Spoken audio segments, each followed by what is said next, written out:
열심히 살지 않기로 결심한 순간 인생이 행복해지기 시작했다. 어떻게 하면 그렇게 자유로울 수 있는 거니? 딱 하나만 포기하면 돼. 인생. 지금 우리에겐 노력보다 용기가 더 필요한 것 같다. 무모하지만 도전하는 용기, 그리고 적절한 시기에 포기할 줄 아는 용기 말이다. 이 길이 아닌 것 같다면 왜 계속 달리는 건데? 멈추는 게 우선 아니니? 방금 읽어드린 네 문장은 하마터면 열심히 살 뻔했다라는 책에 나오는 문장들입니다. 책 제목 어떻습니까? 마음에 드십니까? 한 5, 6년 전쯤 출판된 이 책은 상당히 오랜 시간 동안 베스트셀러의 자리를 지켰습니다.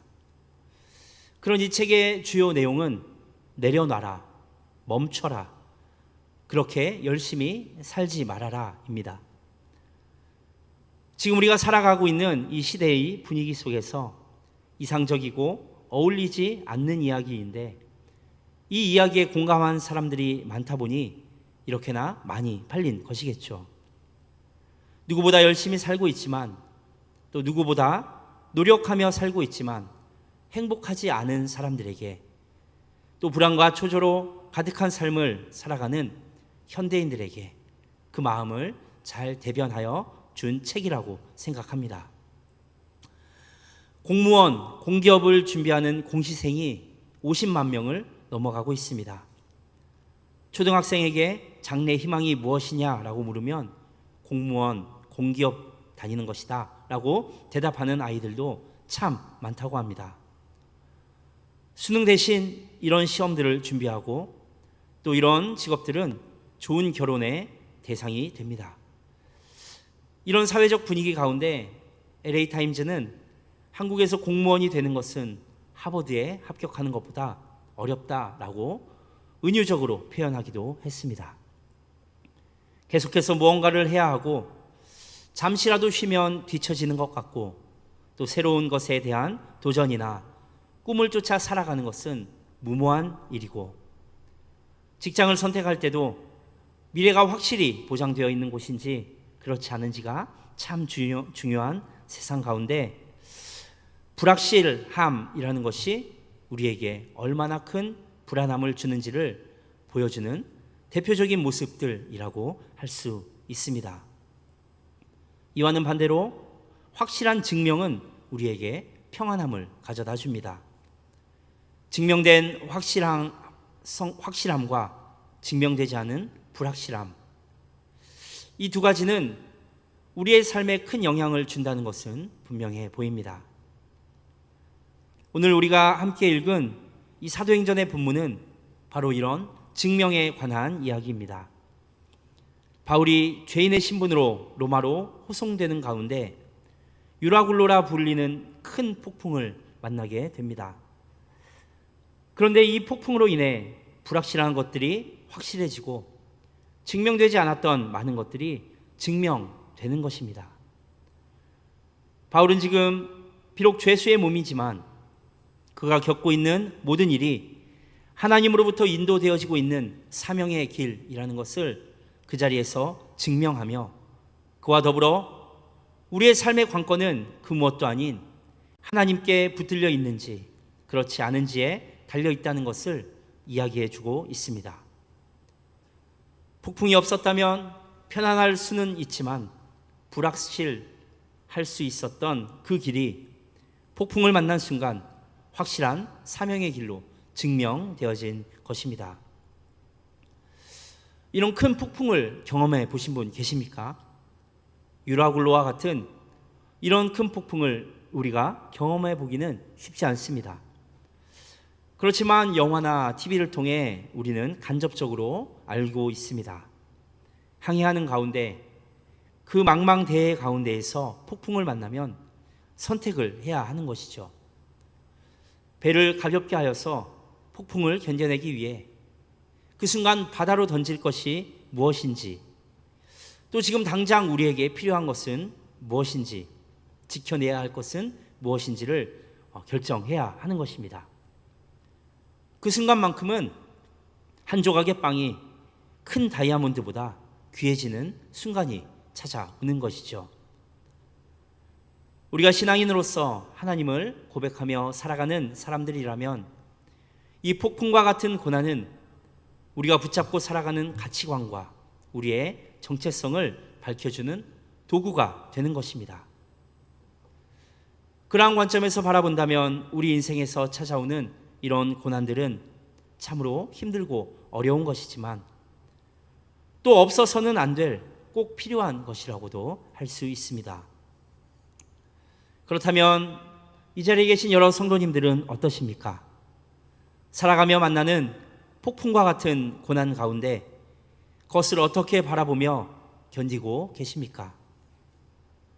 고난의 시간이 사명을 가진 자로서 하나님을 바라보고 하나님 앞에서 우리의 삶과 신앙을 증명하는 시간이 될 수도, 또는 그저 지나가는 힘들고 어렵기만 한 환난의 순간이 될 수도 있다면 우리는 우리 삶에 찾아오는 고난을 어떻게 대해야 하겠습니까? 우리 인생에서도 이 폭풍과 같은 고난을 만나는 순간 우리는 선택해야 합니다. 무엇을 붙잡고 무엇을 버려야 할지를 말입니다. 그리고 이 선택으로 나는 누구인지, 무엇을 가장 소중하게 여기며 살아왔는지, 무엇을 가장 믿으며 살아가고 있는지, 무엇을 따라 우리의 걸음을 걸어가고 있는지가 증명되어지고 밝혀지게 되는 것입니다. 우리는 항상 고민합니다. 하나님 앞에서 내가 우선적으로 드려야 할 것과 내 삶을 위해 사용해야 할 것들에 대해서 말입니다. 어떤 고민들은 너무나 쉬운 것일 수도 있지만 때때로 어떤 것들은 쉽지 않은 결단을 요구할 때도 있습니다. 이렇게 함께 주일에 예배 드리기 위해 시간을 드리는 것, 지금 이 자리에 함께하고 있는 여러 성도님들에게는 참 쉬운 선택일 수 있습니다. 그러나 여기에 여러 가지가 추가되는 것이죠. 봉사의 자리, 또 모임의 자리, 교육의 자리, 기도의 자리, 그런 추가되는 것들 또한 섬기고자 다짐하는 데는 우리의 마음에 더 큰 결단이 필요한 것입니다. 또 어떤 분께는 예배의 자리를 지키는 것, 이것조차 쉽지 않은 결단이 될 수도 있습니다.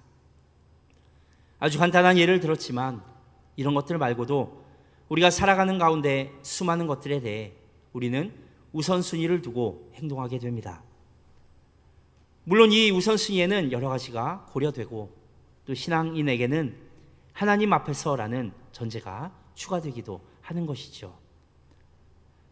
아무런 고민도 하지 않는 것보다 하나님 앞에서 어떤 우선순위로 살아갈지를 고민하는 것만으로도 대단한 일이긴 하지만 우리가 살아가는 가운데 이토록 쉽게 또 여유 있게 선택할 수 없는 순간이 분명히 찾아올 것이라는 것이 우리가 살아가는데 닥쳐오는 큰 문제입니다.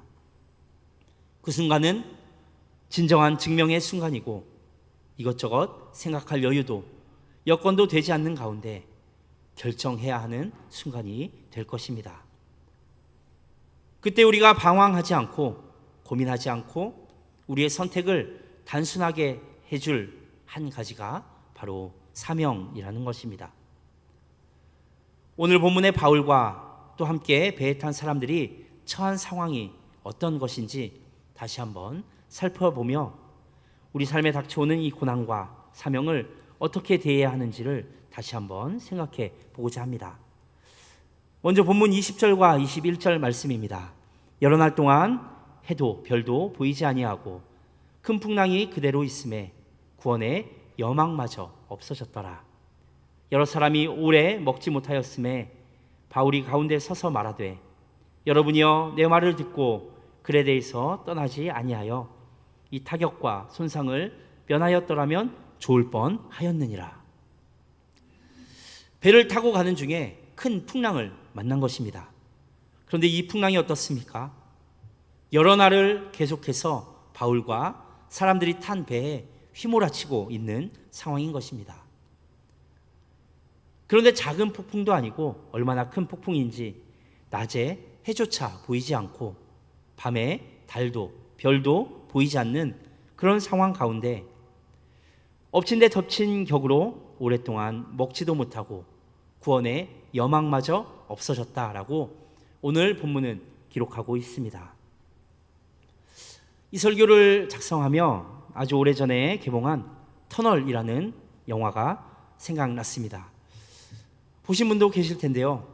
작은 차 한 대를 놓고 하정우 씨가 혼자 연기를 하는데 저는 정말 대단하다고 생각했습니다. 아무리 대본이 있다 하더라도 연기라는 것이 이 배우들 간에 서로 감정도 주고받고 그래야 더 깊은 연기가 나오지 않겠습니까? 그런데 혼자서 어찌나 연기를 잘하던지 감탄하면서 봤던 기억이 있습니다. 영화는 주유소에서 기름을 넣으면서 시작되는데요. 기름을 넣어주시는 분이 나이가 많은 분이었습니다. 느립니다. 기름도 느릿느릿 넣고 결제도 느리고 요즘은 주는 곳이 가끔 있는 것을 봤는데 예전에는 기름 넣으면 휴지나 물 이런 걸 주지 않았습니까? 영화에서도 생수 2병을 건넵니다. 느리게 말입니다. 받아서 뒷자리로 던지고 출발하죠. 좀 짜증이 난 듯이 차를 몰고 갑니다. 곧이어 차는 터널 안으로 들어갔고 이 영화는 터널이 무너지는 영화니까 당연하게도 터널은 그 타이밍에 무너집니다.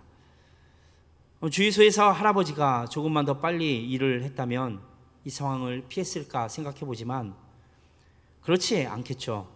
터널이 무너지는 영화니까 무슨 일이 있어도 터널은 무너졌을 것입니다. 아무튼 그렇게 터널에 갇혔는데 처음에는 그렇게 급박해 보이지 않습니다. 왜냐하면 핸드폰으로 바깥과 연결이 되어서 구조될 날짜를 대략 알게 되었고 또 비록 부족하긴 하지만 주유소에서 받은 물과 생일 케이크를 산 덕분에 충분히 버틸 음식과 물도 있었습니다. 큰 어려움 없이 처리될 것 같았던 이 구조 작업이 예정처럼 이루어지지 않게 되죠. 그리고 생각보다 훨씬 더 긴 시간을 이 터널 안에 갇히게 됩니다.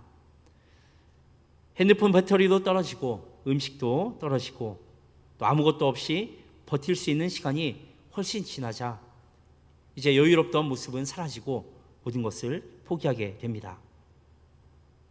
갇힌 하정우뿐만 아니라 그를 구조하려 밖에서 노력하던 사람들도 모두 포기하게 되는 것이죠.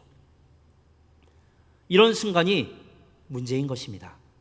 소망이 끊어지는 순간 말입니다. 우리 인생에서 정말 무서운 것은 재난의 순간보다 소망이 끊어지는, 소망이 보이지 않는 순간을 마주하게 될 때라는 것입니다.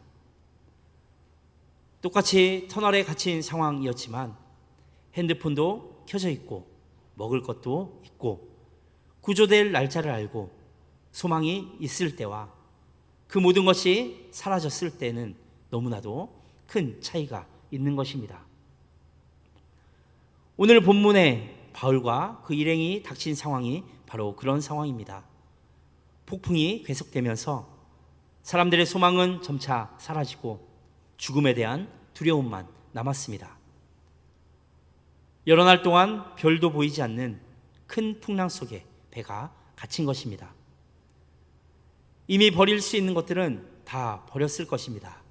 그렇게 바다 위를 떠가는데 방향을 알려주는 해도 달도 별도 보이지 않는 상황 가운데 어떤 소망이 있겠습니까? 그래서 본문은 이들이 구원의 여망마저 없어졌다라고 기록하고 있는 것입니다. 여러 날, 하루나 이틀, 3일, 4일, 일주일 이런 셀 수 있는 날들을 넘어선 많은 날들 가운데 이 날들은 삶을 포기하기 충분한 시간이었다고 보여집니다. 우리가 살아가면서 겪는 고난의 경중을 따질 수는 없습니다.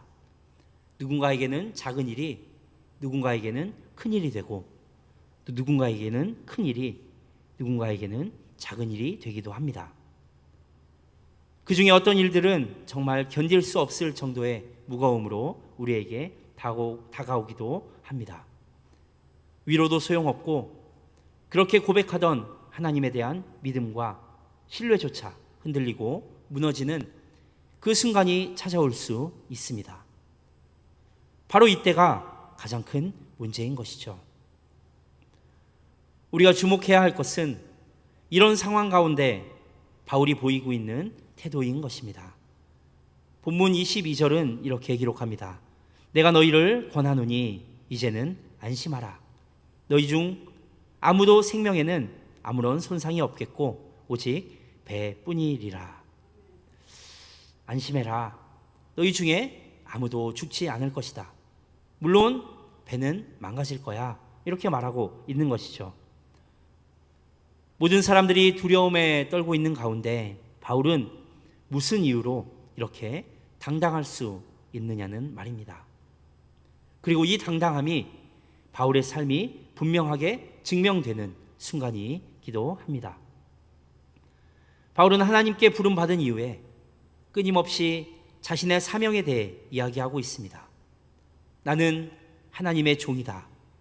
그리고 나는 하나님의 증인이다. 이 두 가지입니다. 바울은 자신의 모든 우선순위를 하나님께 두고 그분이 이끄시는 대로 또 그분이 이끄신 자리에서는 그분의 증인으로서의 삶을 살아가며 사명자로 서 있었던 것입니다. 그런 바울에게 유라굴로 이 폭풍은 바울의 인생을 막아서는 장애물이 아니라 하나님이 이끌어 가시는 여정 가운데 다시 한번 내딛는 한 걸음이 되는 것입니다. 바울은 그것을 잘 알고 있었던 것이죠. 그렇기에 폭풍 앞에서 두려움에 떠는 것이 아니라 그 일로 인하여 역사하실 하나님을 기대할 수 있었던 것입니다. 바울에게는 하나님의 약속의 말씀 또한 있었습니다. 그리고 그 말씀을 많은 사람들 앞에서 선포합니다. 본문 23절에서 26절 말씀도 다시 한번 읽어드리겠습니다. 내가 속한 바 곧 내가 섬기는 하나님의 사자가 어젯밤에 내 곁에 서서 말하되 바울아 두려워하지 말라. 내가 가이사 앞에 서야 하겠고 또 하나님께서 너와 함께 항해하는 자를 다 내게 주셨다 하였으니 그러므로 여러분이여 안심하라. 나는 내게 말씀하신 그대로 되리라고 하나님을 믿노라. 그런즉 우리가 반드시 한 섬에 걸리리라 하더라. 아멘. 내가 속한 바, 내가 섬기는 하나님, 그 하나님의 사자가 어젯밤에 나한테 말하기를 두려워하지 말라. 그리고 두 가지를 말합니다. 하나는 너는 가이사 앞에 설 것이다. 또 하나는 너와 함께 항해하는 자를 다 너에게 줄 것이다 입니다. 사실 바울은 나이가 많았고 또 지금은 죄수의 몸으로 묶여서 로마로 호송되는 길 안에 있습니다. 배에 타고 있는 사람들은 어떤 사람들이었을까요? 바울과 비슷한 처지에 놓여 있었던 사람들도 있었겠지만 몇몇을 살펴본다면 바울이 그렇게 영향력을 끼칠 수 없는 사람들이라는 것을 알 수 있습니다. 그 배를 이끌고 있는 선장을 비롯해서 바울의 호송을 책임지고 있는 백부장 율리오, 또 많은 병사들, 로마인들, 죄인의 신분이 아닌 사람들, 그 많은 사람들, 그 사람들을 제쳐두고 하나님께서는 바울에게 이 배에 탄 275명의 생명을 맡기신 것입니다. 이 사람들은 하나님의 종인, 하나님의 증인인, 하나님의 사명을 받은 사람인 바울과 함께 있고 그것이 이들이 살 수 있는 이유가 된 것이죠. 하나님께서 그 사명을 이루게 하시기 위해 바울을 지키실 것이고 그로 인해 배에 타고 있는 모든 사람들이 구원받게 되는 것입니다. 이 하나의 사건은 바울의 삶 전체에 걸쳐 역사하시는 하나님이 어떤 분이신지를 분명하게 증명하고 있습니다. 그리고 사명의 길을 따라 사는 우리에게도 동일하게 역사하실 하나님을 기대하게 합니다. 이 배에는 바울의 동역자인 누가와 아리스다고도 타고 있습니다. 이들은 어떤 사람들입니까? 누가복음과 사도행전을 기록한 누가는 바울이 2차 전도 여행을 할 때 만나서 바울이 죽을 때까지 20여 년의 시간을 함께 보낸 사람입니다. 아리스다고 역시 바울의 3차 전도 여행이 마무리될 때 그때부터 시작해서 10여 년의 시간을 바울과 함께한 친밀한 사이인 것입니다. 그러나 이런 친밀한 사이들만 이 배에 타고 있는 것은 아니죠. 바울과 함께 폭풍 가운데 목숨을 건지고 멜리데 섬에서 겨울을 지내게 된 많은 사람들은 바울과는 그렇게 깊은 관계가 아닌 마치 처음 만난 사람들이 대부분일 것입니다.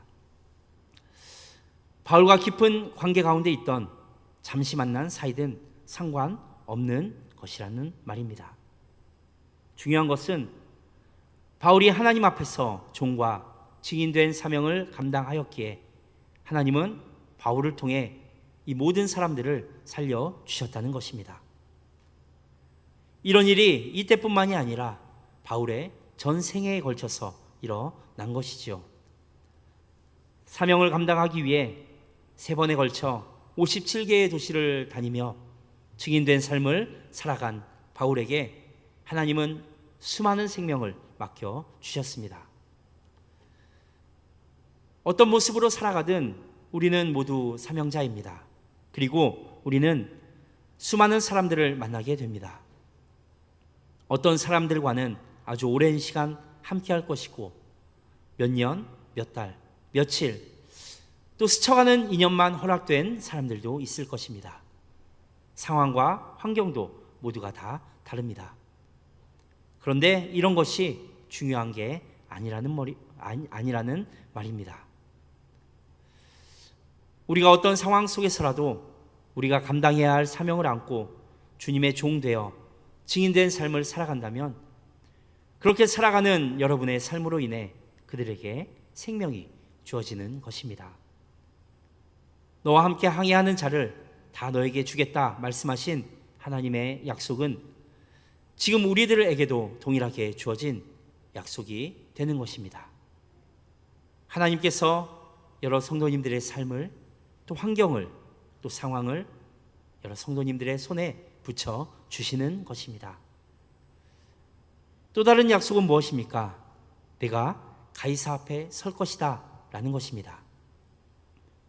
우리를 두렵게 하는 것은 무엇입니까?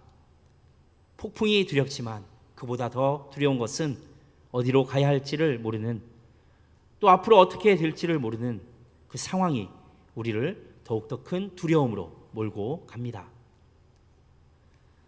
바울은 지금 비록 큰 풍랑을 만나 죽음의 고비를 지나고 있는 것처럼 보이지만 분명히 믿었습니다. 그곳이 종착점이 아니라는 것을 말입니다. 하나님께서 약속하신 대로 로마의 황제 앞에 서게 될 것이고 그런 날을 하나님께서 지키실 것이다 라는 것을 분명히 알았습니다. 분명한 사명과 분명히 가야 할 길이 정해져 있는 바울은 아무리 큰 폭풍이 몰아쳐 온다 할지라도 두려워할 이유가 없는 것이죠. 가야 할 곳이 어디인지를 알고 있으니 두렵지 않은 것입니다. 믿음의 사람들에게 하나님의 주실 축복이 바로 이런 것입니다. 그 믿음의 길을 걷는 우리들에게도 분명히 보이실 하나님의 축복, 그 축복이 바로 이것인 것입니다. 그 앞에서 우리는 고백할 수 있습니다. 시편 23편의 다윗처럼 말입니다. 여호와는 나의 목자시니 내게 부족함이 없으리로다. 그가 나를 푸른 풀밭에 누이시며 쉴만한 물가로 인도하시는도다. 내 영혼을 소생시키시고 자기 이름을 위하여 의의 길로 인도하시는도다. 내가 사망의 음침한 골짜기로 다닐지라도 해를 두려워하지 않을 것은 주께서 나와 함께 하심이라. 주의 지팡이와 막대기가 나를 안위하시나이다. 아멘. 주님께서 나와 함께 하십니다. 그것을 믿기에 나는 푸른 풀밭에 누워 있을 때든 사망의 음침한 골짜기로 다닐 때든 그 무엇도 두렵지 않습니다.